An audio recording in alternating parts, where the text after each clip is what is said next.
Da večeras čitamo iz Bože reči iz poslanice Galatima, 5. glave stihovi 22. i 23. Bože reč nam kaže ovako: a rod je duhovni ljubav, radost, mir, trpljenje, dobrota, milost, vera, krotost, uzdržanje. Na to nema zakona. Evo, molit ćemo se. Slava ti i hvala, naš nebeski Oče, hvala ti za tvoju reč. Hvala ti za ove rodove duha koje ti želiš proizvoditi u nama. I zaista, Gospod, oni ne mogu nikada doći od nas, jer mi nemamo tu silu. Ali hvala ti za silu Duha Svetoga koju si nam dao, da možemo, Gospode, rađati ove rodove i u svemu se pokazati kao valjana tvoja djeca, oni koji služe tebi i oni, Gospode, koji zaista mogu svjedočiti o tebi. O toj promjeni koju smo doživjeli kada smo uzorovali našeg spasa, Gospoda Isusa Hrista. Hvala ti za njega, za njegovo divno spasenje. I Gospode, molim te, večeras blagoslovi svakoga od nas ovdje i blagoslovi svoju reč koja će biti ovdje govorena. Molimo u imenu Hristovom. Amin. Amin. Evo, izvolite sestri, mi smo prošli put počeli sa rodom duha dobrota. I to je 5. po redu rod duha koji Bog, odnosno Duh Sveti koji želi proizvesti u nama. Mi smo vidjeli da osobine jedne iz drugih, odnosno rodovi duha jedni iz drugih izviru, a ljubav je prvi i najveći rod. I ništa nije slučajno, jer ove osobine, ako ih imamo mi, one se mogu osjetiti. Ako ih zaista posjedimo. Ako ih ne posjedimo, to će osjetiti i verni i neverni da mi to ne posjedimo. I onda govorili smo o tome kako uopšte izmeriti dobrotu, koji je standard dobrote. Bilo koji standard uzmemo ljudski, on nije adekvatan, nije dobar. Zapravo jedino je Bog apsolutna dobrota i zato jedini on može definisati šta je to dobro. Jer on je sveznajući, mi to znamo. On je sveznajući, on zna naše motive, on zna zašto je neko nešto učinio. Govorili smo o tome da su čak i fariseji koje je Gospod Isus mnogo kritikovao, oni su činili mnoga dobra djela. Zaista, i mnogi su se okoristili od toga. Ali su činili licemjerno. I to im nije priznato pred Bogom. I zato je vrlo važan, dragi braći i sestre, naš motiv. Zašto mi nešto radimo? To se uvijek trebamo pitati. Zašto nešto radimo? Govorili smo o tome da humanizam, koji je isto mnogo dobro učinio čovečanstvu. Naprimjer, mi sada imamo ovu katastrofu na Haitiju, na ostrovu Haiti. Oko 1000 ljudi je poginulo posle onog uragana i mnogi humanitarne organizacije tamo i pomažu i tako dalje i tako dalje. I mi ne kažemo da je to loše, to je dobra stvar, ali to nije dobrota koju Bog daje. Jer humanizam može doći od grešne prirode. Mi znamo da su mnogi ateisti humanisti, humani ljudi. Da li će doći nekada u Carstvu nebeskom? Naravno da neće, ako se ne pokaju, ako ne spoznaju istinu, ako ne uzveruju u Gospoda Isusa Hrista. Ja znam da ovaj svet ne voli ovo da čuje. Ovo nije popularna niti lepa tema, ali svaki pravi propovednik koji govori istinu, a morao bi da govori istinu ako je već propovednik, neka je za to da se njegova poruka nekome sviđa ili ne. Ja nisam tu da govorim vama ono što vi želite da čujete. Ja sam ovdje da govorim ono što Božja reč govori.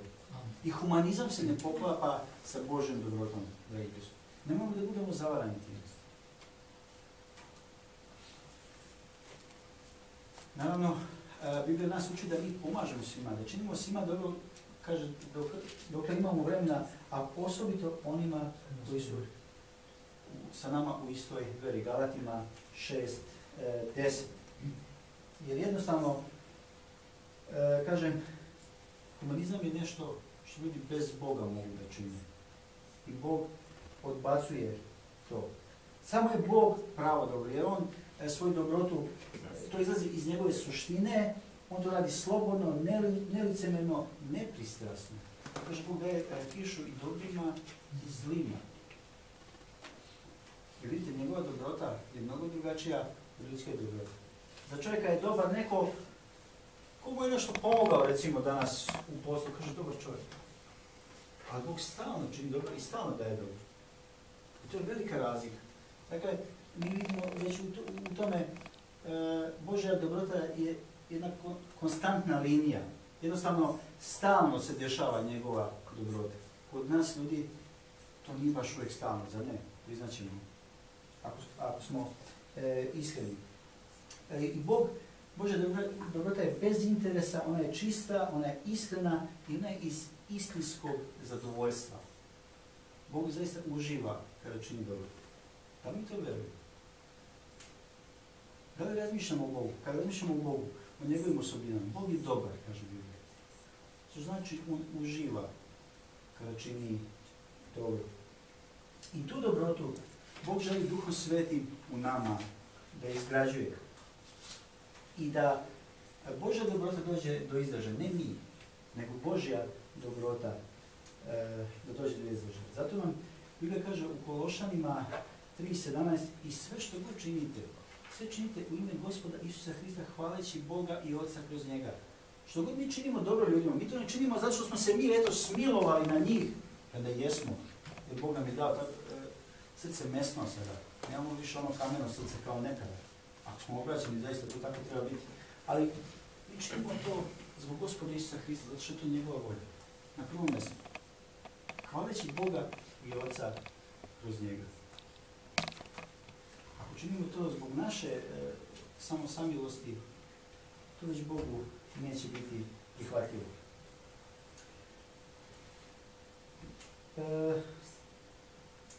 I onda rekli smo, dali smo definiciju, i sada ponavljamo neke stvari, moramo, jer ovo je nastavak prethodne propovedi. Dali smo jednu definiciju dobrote. Šta bi bila dobrota Božja? Dobrota je rod duha u nama koji se pokazuje u aktivnoj brizi za druge, tretirajući druge ljude kao što Hrist tretira ljude. I ona se odlikuje duhovnošću, svetošću i moralnošću. Još jedan put. Dobrota je rod duha u nama, ne od nas, nego od duha, koja se pokazuje u aktivnoj, vidjeli smo Bog aktivno pomaže.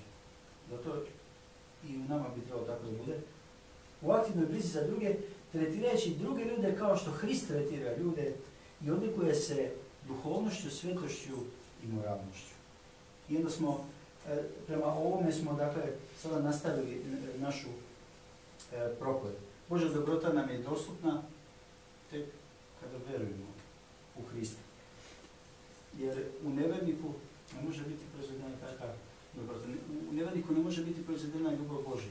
Nemoguće.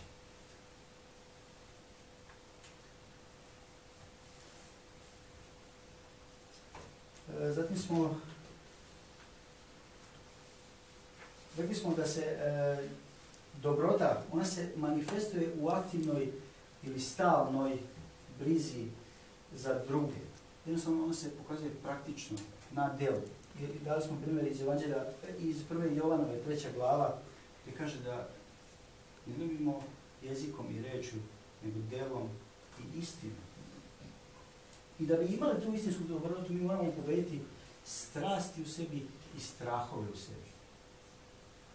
Mi možemo biti dobri ljudi ako robujemo nekoj strasti. Znate zašto? Zato što čovjek koji ima strast, on misli na sebe, on misli kako sebi dobro. On ne može drugima da bude dobro. Ne može drugima da pomaže. I vidimo kako je sve u veri Gospoda Isusa Hrista koju mi imamo, je zapravo sve povezano. Mi možemo reći ovo je nevažno, a to nije bitno. Sve je bitno. Strahovi i strasti, dragi prijatelji, ako postoje u nama, mi ćemo se baviti time. A nećemo iskazivati dobrotu drugima, bar ne ovu istinsku božansku dobrotu. Jer Božja reč nas uči da strah, kaže, ima muku i koji se plaši nije savršen u ljubavi, a da nema savršenosti u ljubavi, nema savršenosti ni u dobroti. Zapravo, strah pokazuje dozu neverstva u nama.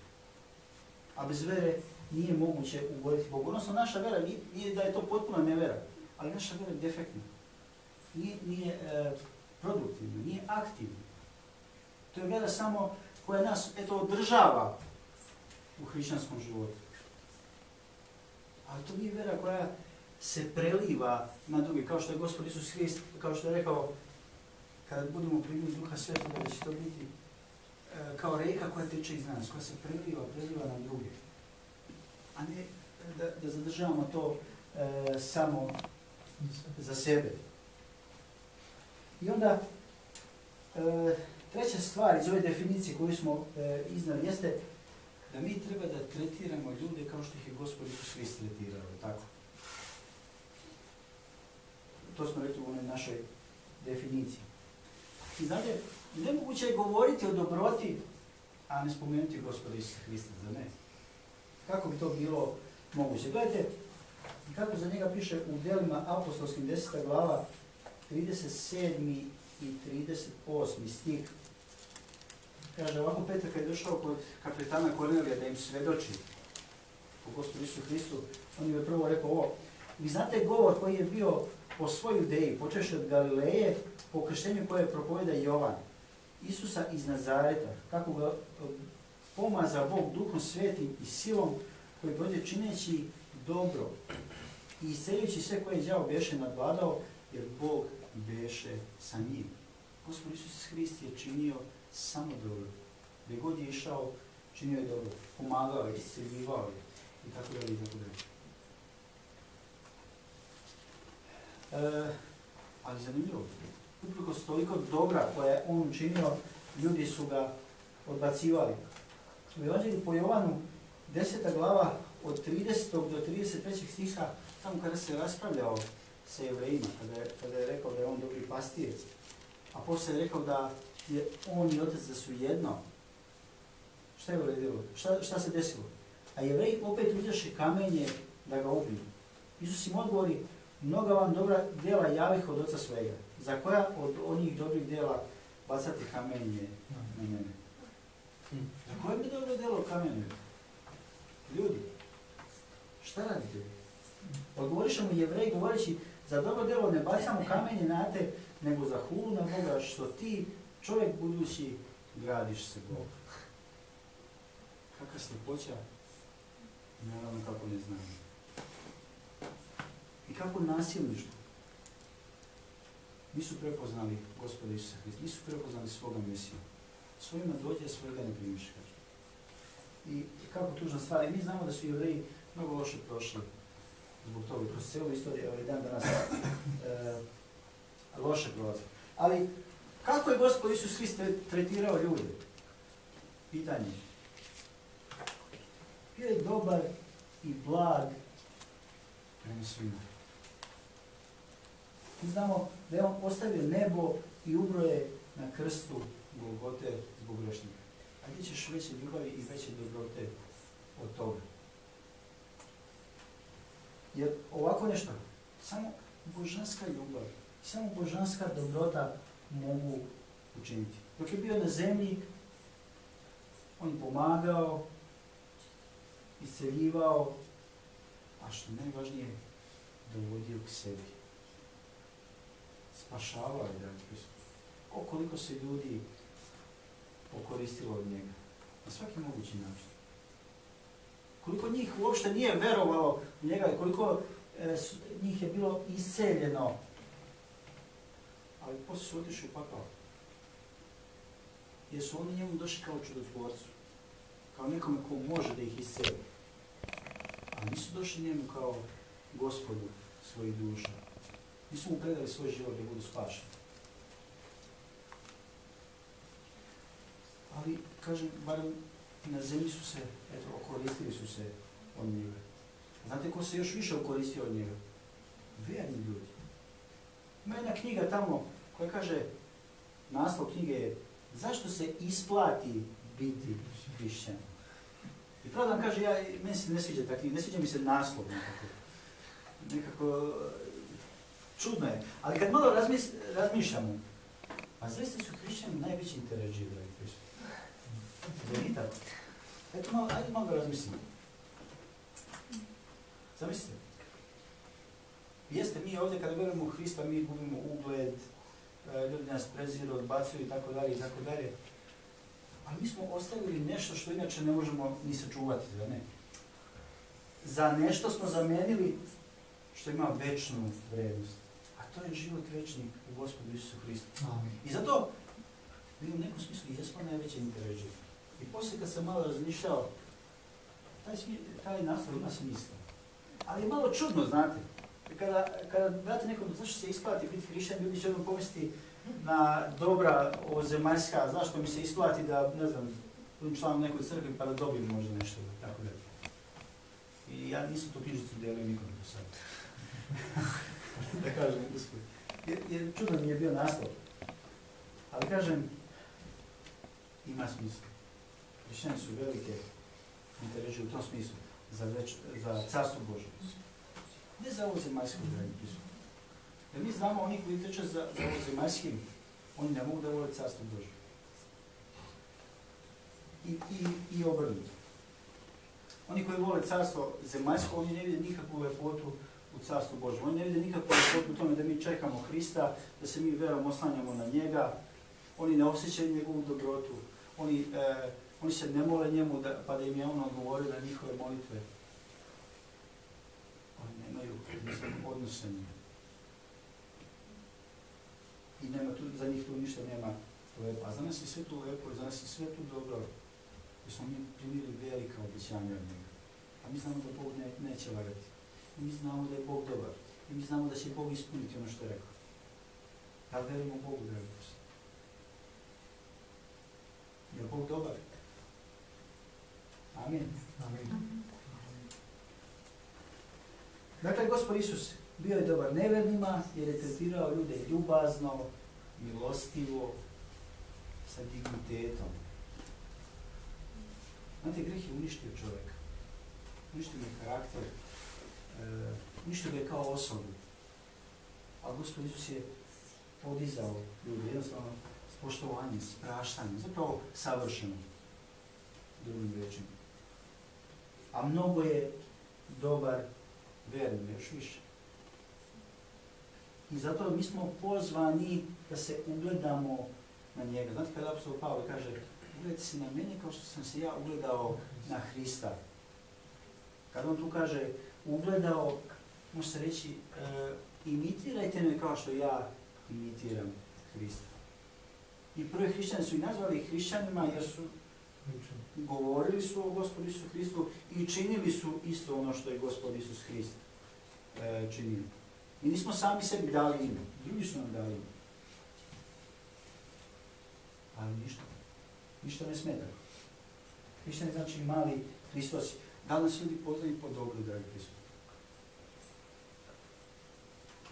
Da li ljudi kada vide nas, kada vide, Gospod Isus je rekao da vide vaša dobra djela i slave Oca vašega koji je na nebesima. Da li ljudi to vide u nama? Ako to budu vidjeli u nama, onda će ih to privlačiti da veruju i u Hrista u koga mi verujemo. I da kada se gledamo na njega, da ga imitiramo, da činimo samo dobro. I to stalno da činimo samo dobro.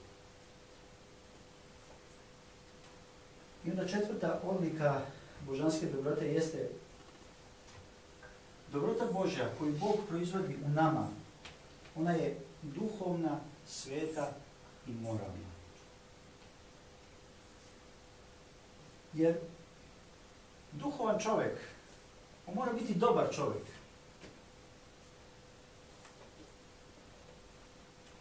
Nemoguće je biti duhovan čovjek i loš čovjek, zao čovjek.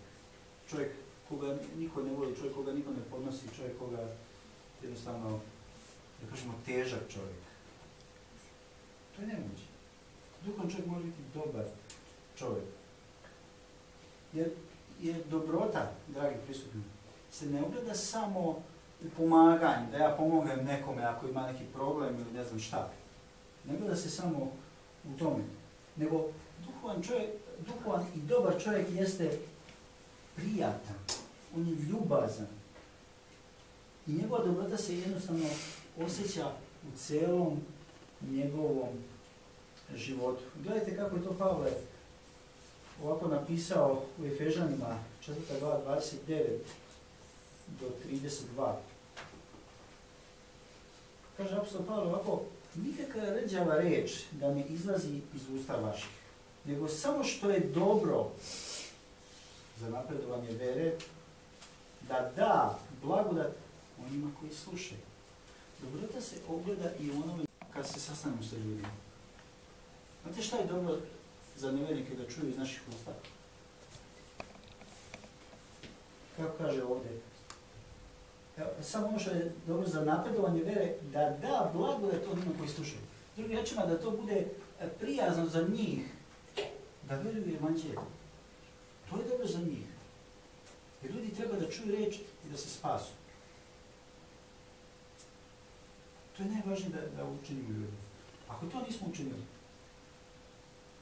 onda sve drugo dobro što ćemo mi njima učiniti, nema tu silu, jačinu ili kako god hoćete, ako im nismo rekli u Hristu. Ako ono što mi govorimo nije za napredovanje vere, to je dobrota u nama koju Duh Sveti proizvodi. Duh Sveti nas potiče da govorimo o Hristu, o spasenju. Kaže dalje, i ne ožalošćavajte Svetoga Duha Božjega koji ste zapečaćeni za dan izbavljenja. Duh Sveti se jako žalosti ako mi govorimo arogantne reči, ako smo mi spremni za rasprave, ako smo mi spremni za svađe. Ima mnogo bolje alternative, dragi prisutni, od rasprava. A to je da govorimo o blagodati Božjoj, o dobroti Božjoj, o njegovom spasenju. Jer vidite, ne piše ovo slučajno iza ovo. Ne ožalošćavajte Duha Svetog. Svaka gorčina i gnev i ljutina i vika i hula da se uzme od vas sa svakom pakošću. A budite jedan drugome blagi, a blag znači dobar. Isto. Znači što znači biti blag? Kad neko pogreši, a ti nisi odmah spreman da baciš kamenje na njega. Nego si strpljiv, čekaš. Ima toga u nama, dragi bismo. Budite jedan drugome blagi, milostivi, praštajući jedan drugome kao što je i Bog u Hristu oprostio nama. I ako smo spremni nekad da sudimo, bratu, sjeti se da je tebi Hristo oprostio puno. Jer ustaćeš onda od suđenja. Kaže za Boga da je on spodna i veoma blag. Kad bi Gospod sudio nama kako mi nekad sudimo drugima, a nas odavno ne bi bilo. Ali on je spor, on je jako spor, on je blag sa nama. Apostol Petar kaže, jeste okusili da je Gospod blag. Iskustvo mi imamo sa Bogom. I znamo koliko je on strpi, koliko nas trpi, koliko puta smo grešili, koliko puta smo možda ponavljali iste stvari. A on je dobro. I sad je dobro.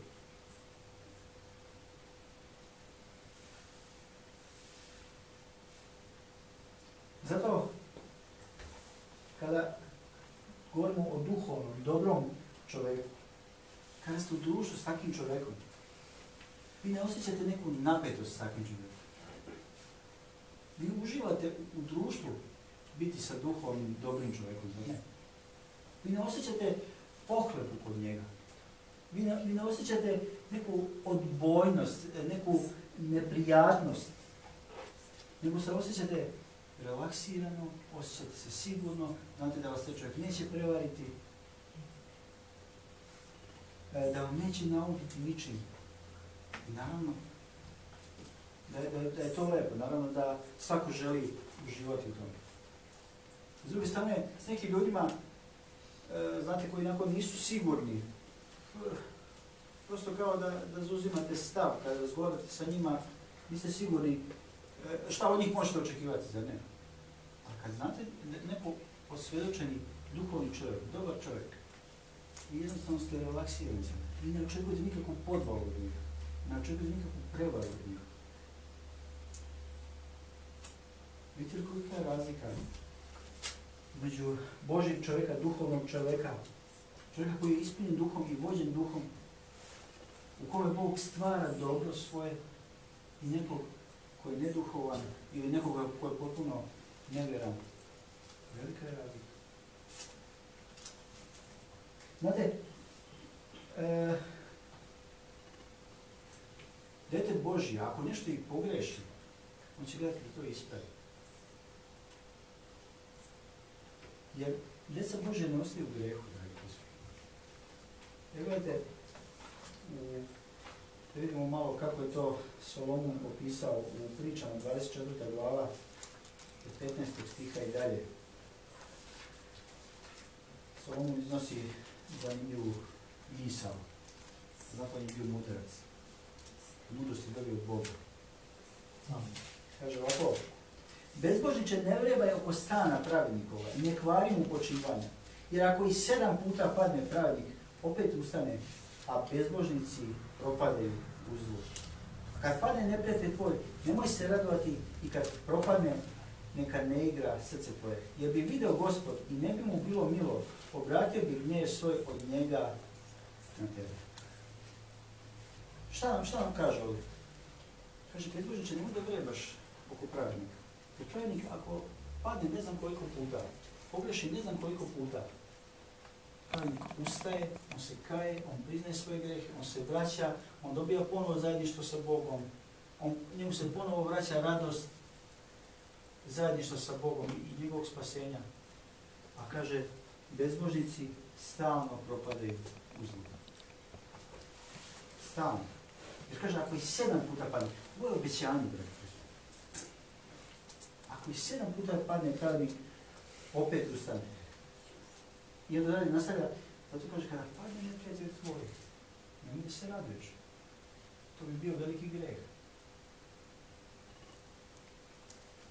Kada vidimo da Bog uništava naše neprijatelje, mi treba da ih žalimo. Sjećate se Gospoda Isusa Hrista. On se molio za one koji su ga raspinjali. Sjećamo se Stefana. Gospodin ne primio ovo za greh. Kad su ga ubijali kamenje, nemojmo se radovati kad vidimo da propada naš neprijatelj. To dobri ljudi ne rade. Kaže, bi video Gospod i ne bi mu bilo milo i obratio bi gnjev svoj od njega na tebe. Kako je Gospod dobar, kako je Gospod pravedan, kako on dobro sve važi. Možda mi mislimo, a što da se ne raduju? On je ugnjetavao, ne znam, godinama nekoga, tako i tako. Ali ne zaboravimo, dragi prisutni, mi imamo večni život. I taj čovjek živeo je samo ovdje koliko je živeo. Radio što je hteo, ali ide u večni propast. Zato to treba uvijek da imamo na umu.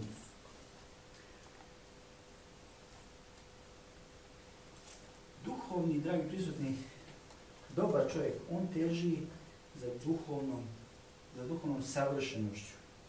I zato, kada ovdje sada razmatramo o dobroti, ovo je kao test za nas. Ako smo duhovni, onda smo i dobri, a vidjeli smo dobrota podrazumijeva mnogo toga. I ja ne mogu sve nabrojati večeras šta bi sve trebalo ubrojati u ovo. Zatim rekli smo da je dobrota, ona se odlikuje svetošću. Svetošću. A svetost je Božja osobina koja se gnuša na greh. Bog ne voli greh, Bog se gnuša na to. I zato, svi mi koji sledimo Gospoda Isusa Hrista, mi isto tako se gnušamo na bilo što liči na greh. Kaže, mrzeći i na haljinu opoganjenju od greha ili od tela. Kaže Juda. U poslanici Jevrejima, 12. glava 14. stih, vrlo poznat, kaže, mir imajte i svetinju sa svima, bez ovoga niko neće vidjeti Gospoda. Svetinju, svetost. I to isto Duh Sveti izgrađuje u nama. I zato dobra djela koja mi činimo jesu i sveta djela. Jednostavno to je povezano, jednostavno to ne možeš razdvojiti. To mora biti zajedno.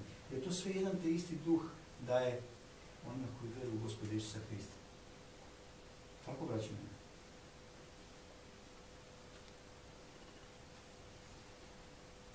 I onda dobrota koju Duh Sveti stvara u nama, ona je naravno moralna. Ali želim da vam kažem, sveto je uvijek uzvišenije od moralnog. Znate zašto? Zato što moralno izlazi isto tako iz Božjeg karaktera, svetosti. Svetost je iznad toga. Jer, znate, moralno zavisi od mnogo čega na ovoj zemlji. Međutim, savršeni moral ponovo ima samo Bog. I zato sveto i moralno je isto tako povezano. Kod ljudi moral u jednoj zemlji je nešto moralno da uradiš, u drugoj zemlji uopšte to nije moralno. Ne znači ništa. Ili čak od kuće do kuće ljudi na različite načine razmišljaju šta bi bilo recimo moralno da se uradi ili šta ne bi bilo moralno da se uradi. Ali mi znamo, Bog ima taj savršeni standard. I djela koja mi činimo jesu moralne.